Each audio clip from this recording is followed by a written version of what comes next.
pour encore mieux faire connaissance. Je me propose de faire plus ample connaissance. J'aimerais vous raconter mon histoire depuis. Je n'avais pas de sang bleu dans les veines, mais j'avais de l'or dans les cheveux. C'est pourquoi on m'appelait parfois le rouquin. Mes parents étaient de petits commerçants dans une ville de province. Et dès avant ma naissance, une cliente de mon père lui avait dit « Monsieur, j'espère que votre enfant sera baptisé. S'il ne l'était pas, vous ne me compteriez plus au nombre de vos clients. » Mon père, qui n'avait de conviction profonde que celle de ses gros sous, s'empressa donc de me faire baptiser pour ne pas perdre une cliente. Cliente que, soit dit en passant, il a quand même fini par perdre. C'est de cette façon que le rouquin que j'étais a débuté dans la vie. C'est pour une raison commerciale que j'ai été baptisé et que je suis entré pour la première fois à l'église. Je ne m'en suis pas moins bien porté, et en grandissant, je ne suis devenu ni meilleur, ni plus mauvais que mes petits camarades. Je ne me distinguais en rien des autres enfants, si ce n'est par ma tignasse flamboyante et tout, et quand même un peu de ne pas avoir des cheveux comme tout le monde. Mais comme tout le monde, j'ai suivi le catéchisme, d'ailleurs sans grande conviction. Et ce fut pour moi une aubaine d'apprendre qu'il était possible de se faire dispenser du cours de religion. Une demi-heure de cours en moins, tous les plusieurs autres enfants à l'idée de ne plus suivre le cours de religion. Ma mère avait été mise en contact avec un petit groupe de gens du village voisin qui se réunissaient pour lire la Bible. On les appelait des rouquins, entraînés par une mère qui ne transigeait pas avec la discipline, à fréquenter les assemblées de ces gens qui osaient se singulariser et dont la vie était tellement austère et la morale tellement rigide. C'est là que j'ai fait la connaissance avec un livre qui s'appelait la Bible, livre que je me gardais bien de lire. J'y ai appris aussi quelques airs de cantique, où chaque syllabe semblait si lourde qu'on la soulevait avec des hants de débardeur. On y entendait de longs et ennuyeux sermons. Ah, que la grande aiguille de l'horloge avançait lentement sur le cadran pour l'enfant qui n'écoutait pas. Les rouages devaient manquer d'huile pour sûr. L'amen final était de tous les autres celui que j'accueillais avec le plus de ferveur. Une ferveur qui tenait plus du soulagement que de la piété. C'était le seul que je prononçais de tout mon cœur. Mais comme ces gens-là entendaient mettre leur croyance en pratique, j'ai toffé de les prendre en grippe et de haïr le chemin qui conduisait à leur réunion. Je préférais de loin la religion facile de mes petits copains qu'on envoyait à la messe 1 heure le dimanche et qui étaient ensuite libres d'aller et d'agir à leur guise. De ce côté-là, au moins, il n'y avait pas de restriction, ou si peu. Aussi, le dimanche, quand l'heure arrivait d'être traîné au culte, de mystérieuses coliques, dont ma mère n'était pas dupe, me sillonnaient le ventre. Pendant quelques instants, je prétextais un mal imaginaire dans le secret espoir de rester avec mon père qui, lui, ne s'intéressait qu'à ses sports. C'est ainsi que je suis devenu un révolté et un farouche anti-protestant, bien que, dans le tréfonds de mon cœur, j'étais obligé de reconnaître la qualité de vie de ces gens-là. Et si je les haïssais, c'était précisément à cause de la qualité de leur vie.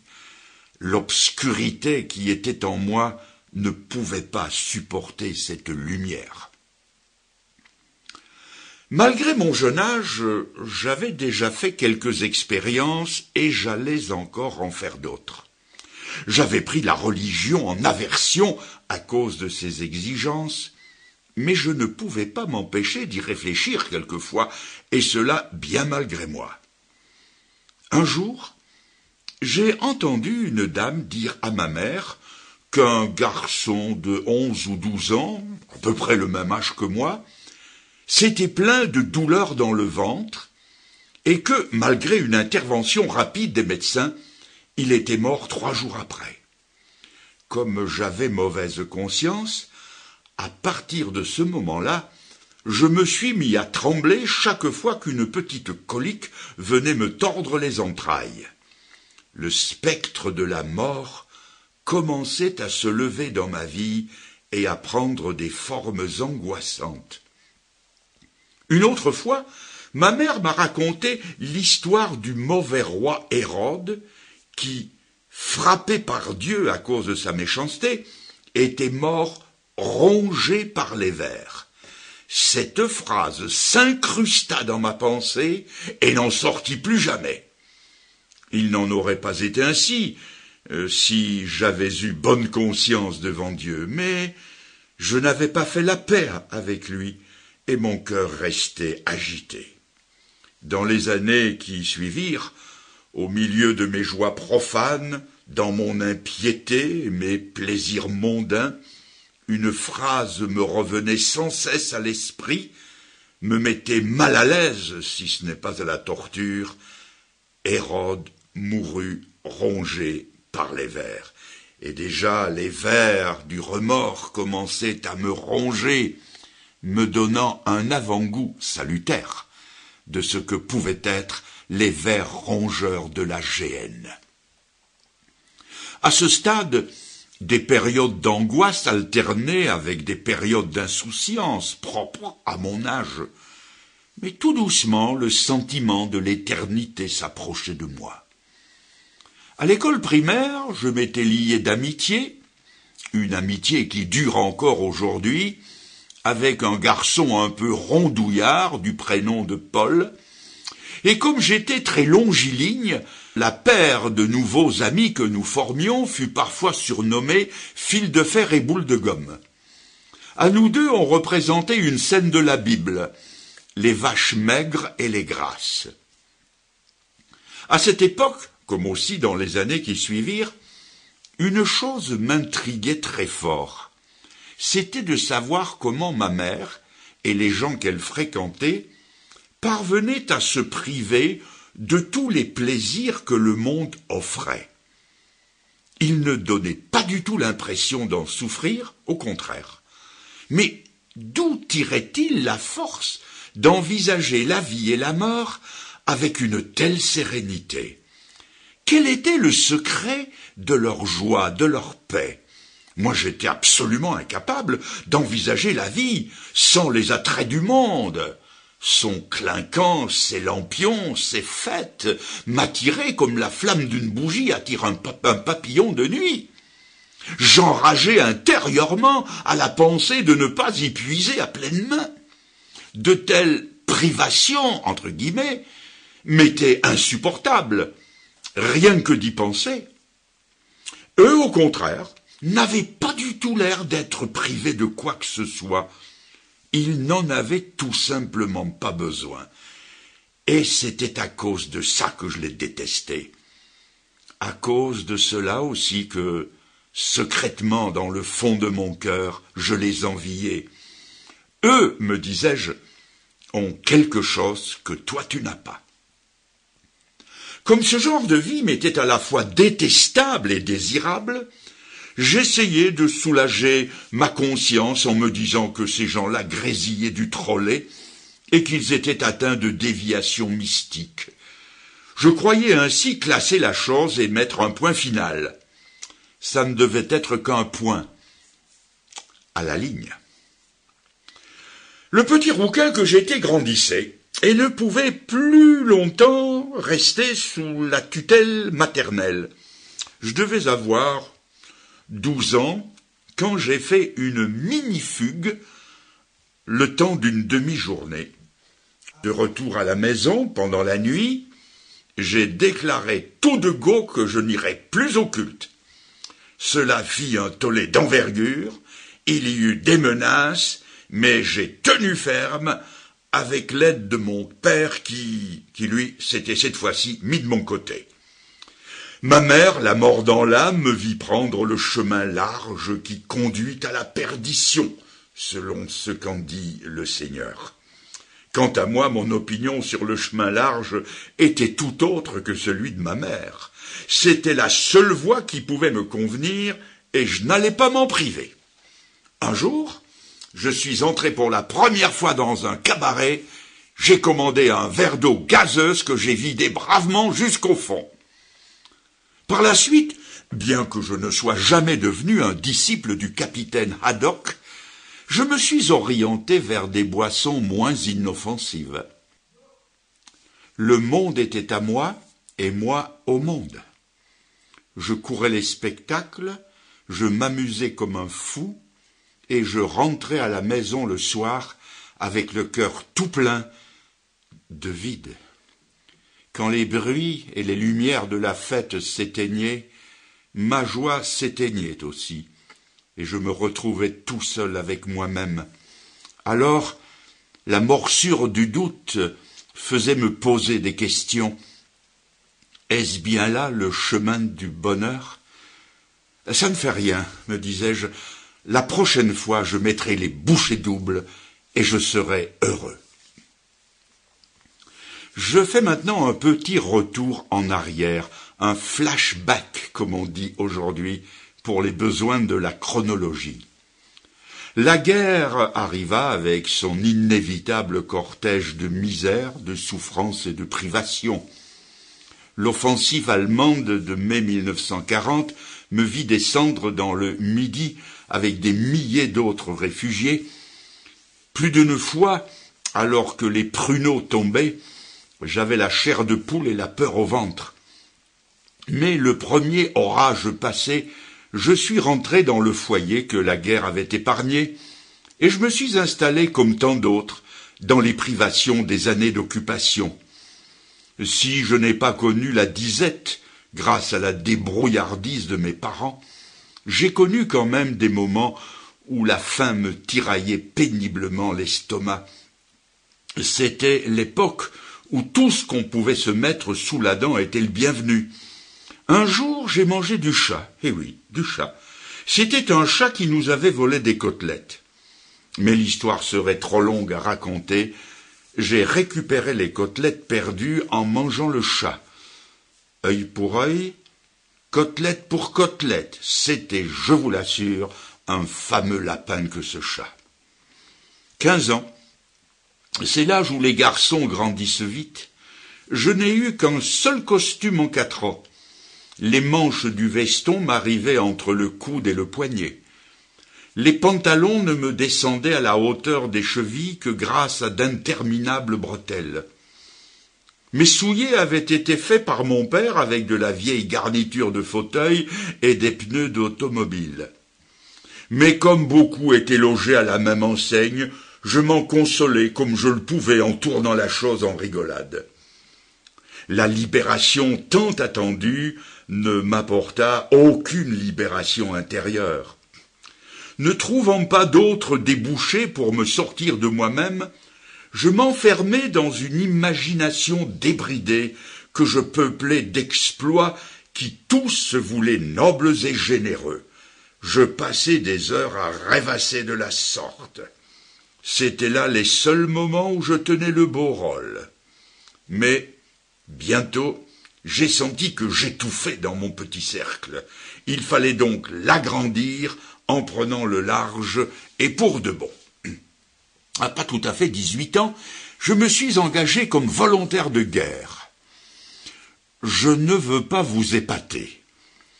J'aime à ce qu'on sache que quelques jours à peine après mon entrée aux armées, l'Allemagne capitulait. On y soit qui mal y pense. C'était l'euphorie de la victoire, l'occupation de l'Allemagne, une discipline quasi nulle, une existence de prince marquée cependant par quelques heurts mineurs avec mes supérieurs. Mon sourire goguenard m'ont valu une série de mutations au sein de mon unité. On a cru sévir contre moi en m'envoyant dans une compagnie considérée comme disciplinaire à cause du vieux rat de caserne qu'était son commandant. et on n'est arrivé qu'à me faire la vie belle. J'ai goûté à divers postes, ordonnances d'officier, et non pas officier d'ordonnance, employé de bureau, chauffeur de poids lourds et de blindés, candidat gradé. On a une fois encore pris contre moi une autre mesure qu'on croyait disciplinaire, et on m'a envoyé à l'état-major de bataillon, où j'ai vécu comme un coq en pâte et occupé un poste à faire baver d'envie tous les copains. Au volant d'un lourd véhicule, j'ai fait des prouesses et commis des folies à faire pâlir un motocycliste pourtant réputé pour son audace. Que c'était grisant de faire monter les tours. Mais dans ces folles équipées, j'ai ressenti plusieurs fois des picotements courir le long du cuir chevelu. Sous ma rouge toison, des sueurs causées par la peur venaient parfois perler. C'est à cette époque aussi que mon caractère s'est affirmé et affiché, mais pas toujours sous ses plus beaux aspects. La révolte naturelle que je portais en moi grondait de plus en plus. J'en voulais aux autorités, sans trop savoir pourquoi. Je ne pouvais pas voir un représentant de l'ordre sans sentir aussitôt mon cœur battre plus vite. Un jour de permission, je me suis pris de querelle avec des douaniers qui se sont fâchés à leur tour. J'en ai balancé un dans une véranda, détalé comme un lièvre, et mis mes poursuivants dans le vent. Je goûtais aussi à tous les plaisirs qui s'offraient à moi. C'était la période la plus insouciante de ma vie. Le soir, passant par-dessus toits, fêtes et poutrelles, au risque de me rompre le cou, je faisais le mur pour aller en catimini rejoindre les copains qui attendaient pour des virées qui toutes se voulaient épiques sans l'être jamais. J'étais fier de la honte que j'allais éprouver plus tard. Je m'étais lié d'amitié avec un gars bien bâti qui aimait chanter. Sur les hauteurs qui surplombent la rivière Vézère, c'était une assez jolie région. Cet ami, me montrant du doigt la rive opposée, m'a dit « Tu vois ce coin-là ? Quand je serai démobilisé, je viendrai y habiter. » L'homme propose et Dieu dispose. Quelques jours plus tard, rentré de permission, au peloton état-major, il y régnait une atmosphère lourde de tristesse. « Que se passe-t-il ? Vous faites tous des figures d'enterrement, ai-je dit. »« Bien sûr, m'a-t-on répondu, depuis l'accident de K. »« Quel accident ? Comment, tu ne sais pas ? Il s'est fait tuer par un camion à une entrée de l'autoroute. La roue lui a passé sur la tête. On a reconduit le corps aux parents, dans un camion, entre des tonneaux de bière, pour que le voyage serve quand même à quelque chose. Un peu plus tard, je me suis retrouvé devant le lit vide de l'ami qui aimait chanter. Le casque de motocycliste était là, écrasé, taché de sang, la jugulaire arrachée. Devant cette mort brutale et inattendue, la panique intérieure m'a gagné. Cet accident aurait pu m'arriver. Où serait maintenant mon âme ? Je ne le savais que trop bien. Le peu que j'avais retenu des enseignements de la Bible me clamait que je serais irrémédiablement perdu, car rien dans ma vie n'aurait pu résister à l'épreuve de l'éternité et du jugement qui, une fois de plus, s'était approché de moi. Alors là, dans cette chambre, j'ai pris une nouvelle fois de bonnes résolutions. J'allais essayer de vivre comme les chrétiens que j'avais connus. J'ai décidé de me refaire une conduite. Mais ça n'a pas tenu une semaine. La sarabande de mes péchés a repris de plus belle, jusqu'au jour où mes supérieurs m'ont fait comprendre que mon séjour aux frais de la princesse était terminé et que je pouvais partir. C'est ainsi que j'ai été mis dehors de cet endroit où on vous met toujours dedans. Je suis revenu à la vie civile. J'ai changé d'habit, mais pas de vie. Je me suis une fois de plus retrouvé à la recherche d'un idéal valable qui m'échappaient sans cesse. Ni les études, ni le travail, ni la littérature, ni les concerts, ni les sports, ni les plaisirs ne me procuraient la paix intérieure à laquelle j'aspirais pourtant de plus en plus. Les modèles à imiter ne manquaient cependant pas. J'ai appris par cœur de longues tirades dont je voulais imprégner ma vie. J'essayais de faire miennes les paroles de Cyrano de Bergerac, qui était devenu une sorte de maître à penser. Je les apprenais par cœur, je peux vous les réciter. Et que faudrait-il faire? Chercher un protecteur puissant, prendre un patron, et comme un lierre obscur qui circonvient un tronc, et s'en faire un tuteur en lui léchant l'écorce, grimper par ruse au lieu de s'élever par force? Non, merci. Déjeuner chaque jour d'un crapaud, avoir un ventre usé par la marche, une peau qui plus vite à l'endroit des genoux devient sale, exécuter des tours de souplesse dorsale. Non, merci, non, merci, non, merci, mais chanter, rêver, rire, passer, être seul, être libre, avoir l'œil qui regarde bien, la voix qui vibre. Mettre, quand il vous plaît, son feutre de travers, pour un oui, pour un non, se battre, ou faire un vers.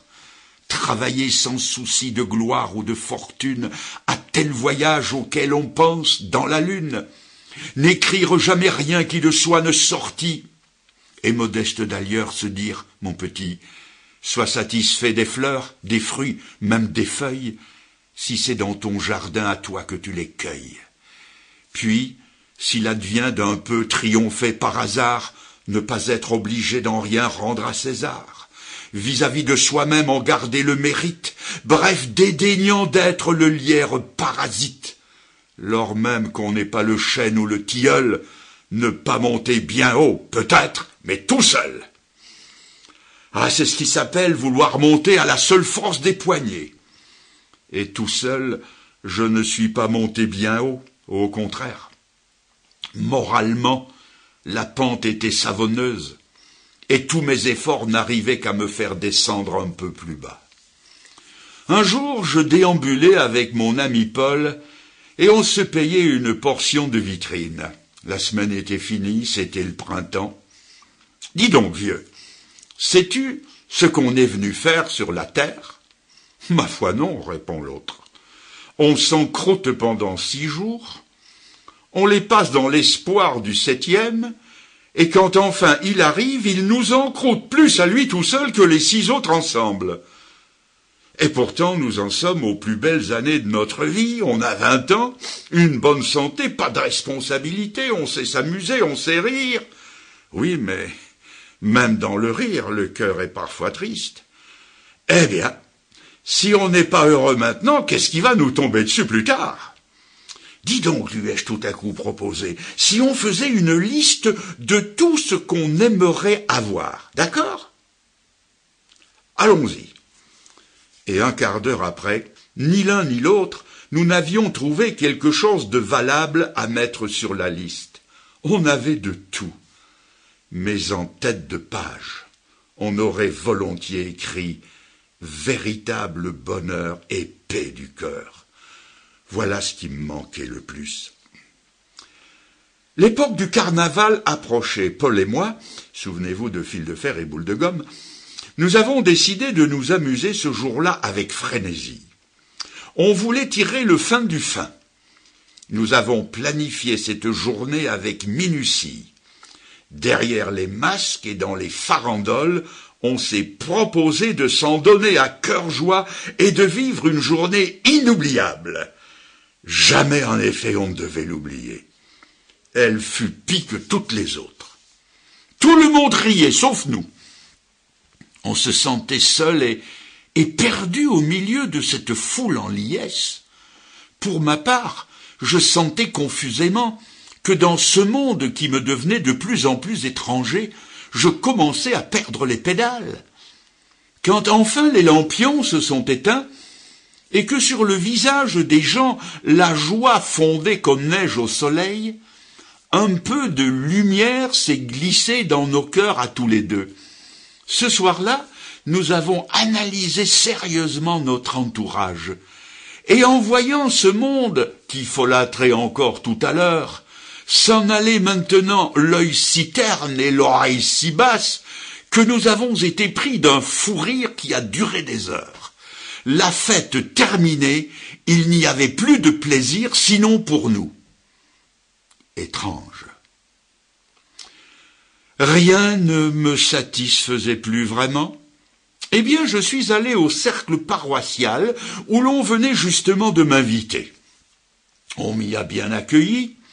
Sur les murs du local, on pouvait lire « Ici, on joue et on prie ».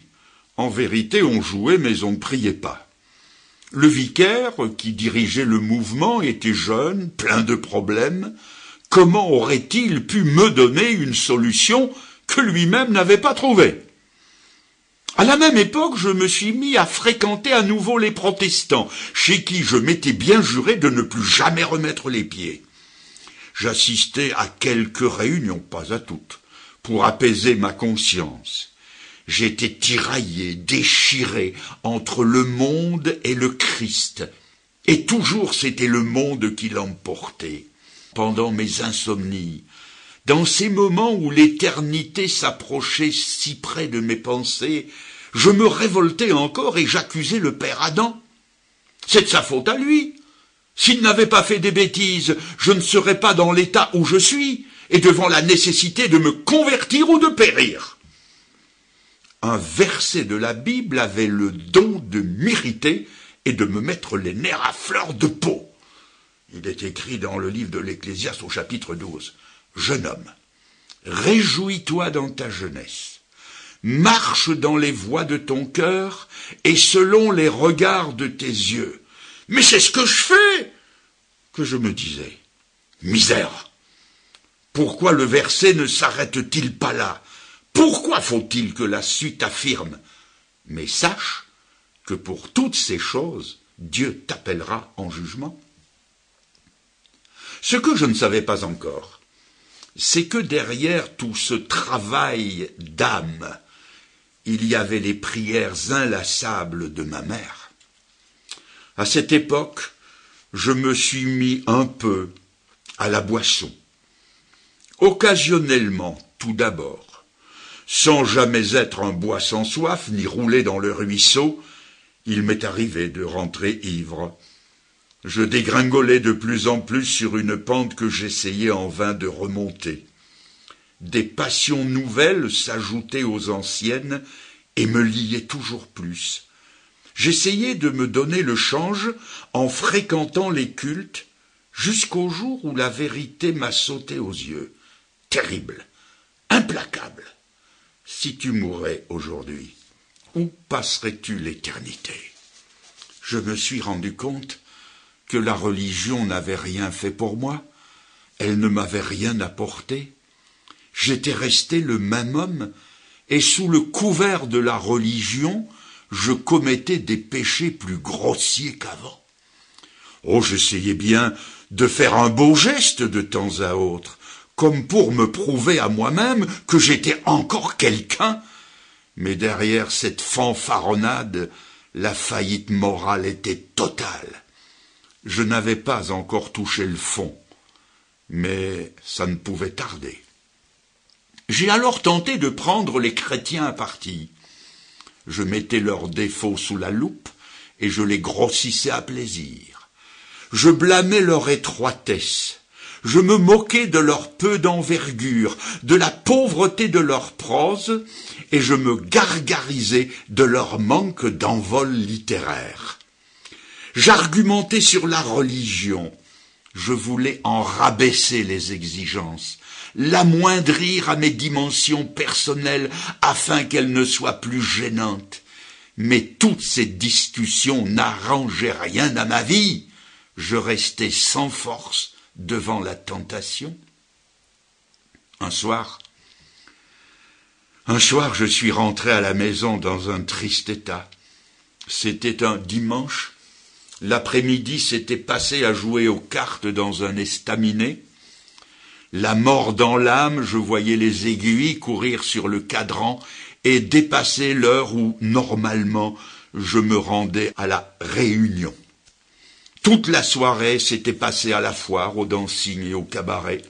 Je m'étais laissé entraîner à boire, et j'étais descendu, malade de cœur, dans ces coins où les caïds du coin réglaient leurs comptes en jouant du couteau. C'est aux petites heures que j'ai pris le chemin du retour, tenant la largeur de la rue, titubant d'un trottoir à l'autre. Pourtant, mes pensées, cette nuit-là, étaient d'une rare lucidité. J'éprouvais la nausée de moi-même. Je me suis pris en dégoût. Un animal, me suis-je dit, ne descendrait pas si bas. J'ai senti que j'avais trahi la dignité d'homme que j'avais reçue de Dieu. C'est cette nuit-là que j'ai touché le fond. Ce devait être aussi la dernière fois. J'ai désespéré de jamais pouvoir m'en sortir tout seul. J'ai su à cette heure-là qu'à moins d'une intervention de Dieu dans ma vie, tout était perdu pour moi. À la suite de ces expériences, avec mon inséparable ami Paul, à qui j'avais glissé quelques mots sur l'Évangile, on s'est retrouvés tous les deux le dimanche suivant sur les bancs d'une église évangélique de la grande ville la plus proche. Mais avant d'y entrer, on était encore passé au bistrot et on s'était fait un malin plaisir de raconter des balivernes aux tenanciers. Incorrigible. Alors que nous étions timidement assis sur le dernier banc, en attendant le début du culte, un jeune homme de notre âge a quitté sa place, nous a prié de nous avancer, s'offrant à nous tenir compagnie. Habitué à fréquenter des lieux où on ne s'occupe de personne, mon ami Paul, épaté, m'a dit « Oh, ces gens sont chics !»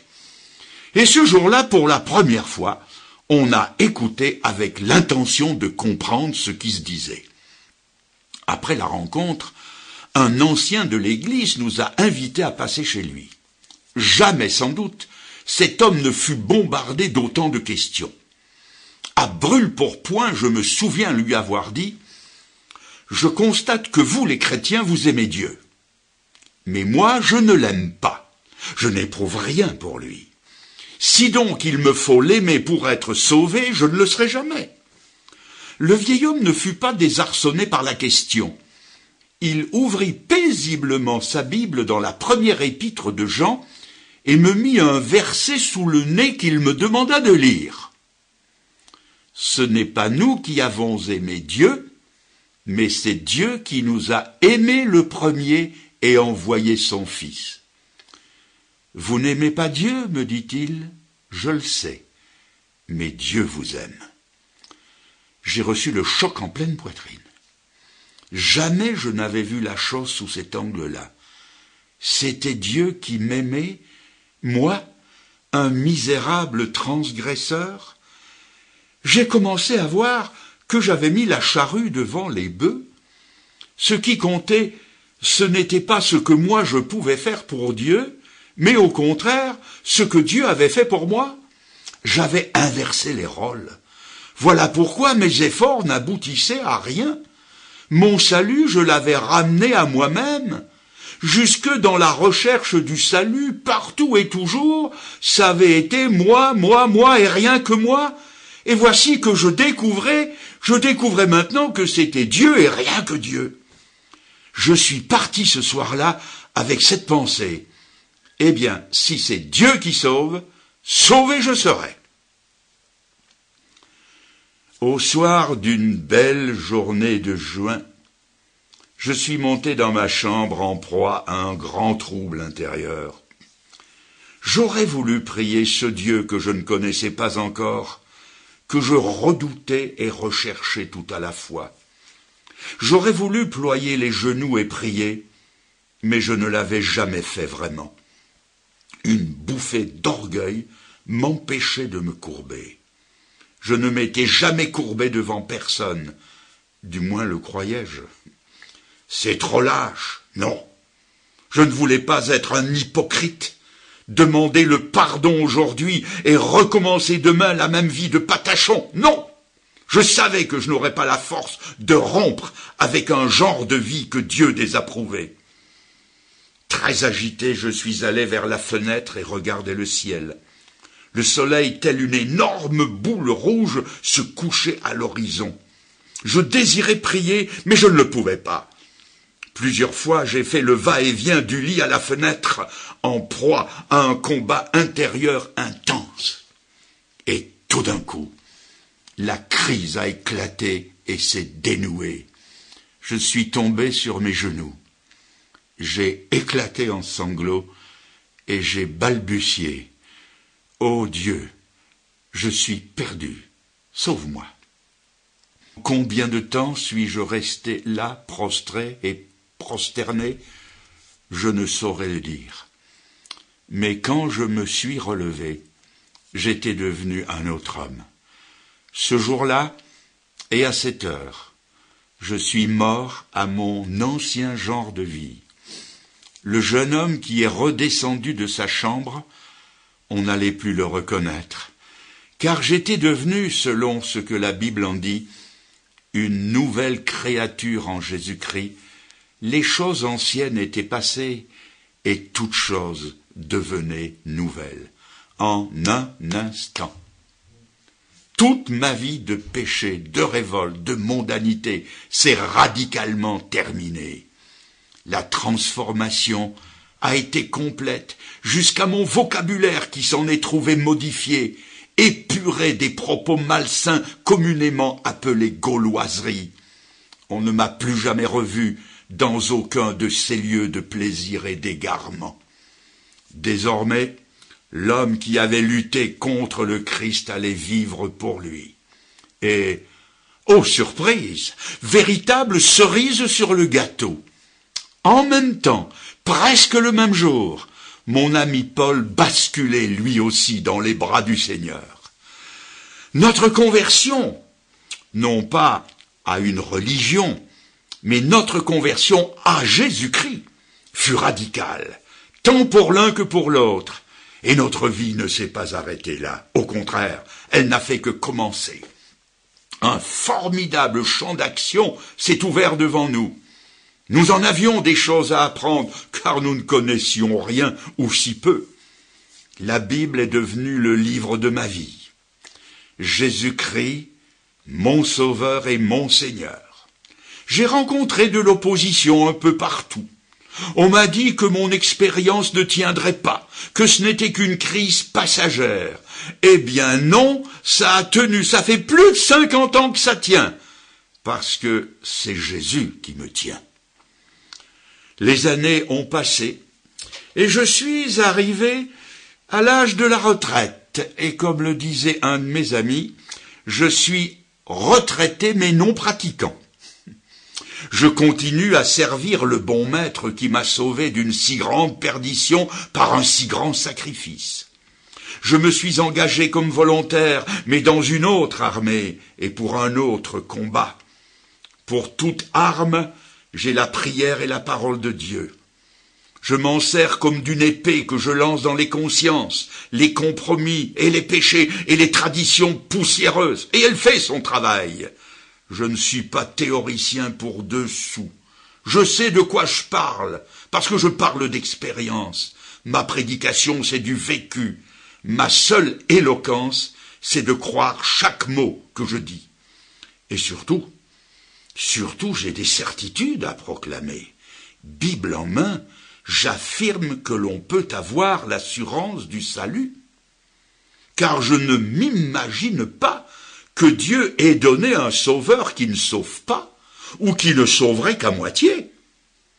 Je parle d'un salut que le Christ fait tout entier, qu'il paie tout entier et qu'il donne tout entier. Je crois, avec tous les écrivains sacrés, que seule la repentance envers Dieu et la foi au sang de Jésus-Christ qui purifie de tout péché peuvent tirer un homme de sa perdition. J'insiste beaucoup sur le fait que l'homme ayant été créé libre doit choisir pour lui-même et faire de ce salut une affaire personnelle. Je crois, et je le dis bien haut, que ce salut, bien qu'éternel, commence dès cette vie et implique un changement radical de conduite et de caractère. Avec ma Bible, je continue à parcourir les routes de France, de Belgique, de Romandie, et dans une moindre mesure à présent les pays francophones d'outre-mer. Ma parole est parfois hésitante et heurtée. J'ai gardé l'oreille des jeunes, parce que je veille à ce que mon vocabulaire ne soit pas rétro. Ma tignasse a viré de couleur. Elle est moins flamboyante et moins fournie qu'autrefois. Le soleil de France fane les plus belles choses. À l'exemple de l'apôtre Paul, je dis « Je sais qu'en moi il n'y a rien de bon. Comme lui, ma vie, je la tire de mon Sauveur bien-aimé. Je crois que de tous les pécheurs, je suis, avec saint Paul, le premier ex-aequo. Si donc un jour je passe dans votre ville, vous me reconnaîtrez facilement à ma taille. Je ne m'appelle pas le grand pour rien. Venez me serrer la main. Je comprendrai vos luttes. Je suis passé par là. Et au revoir, et peut-être à bientôt.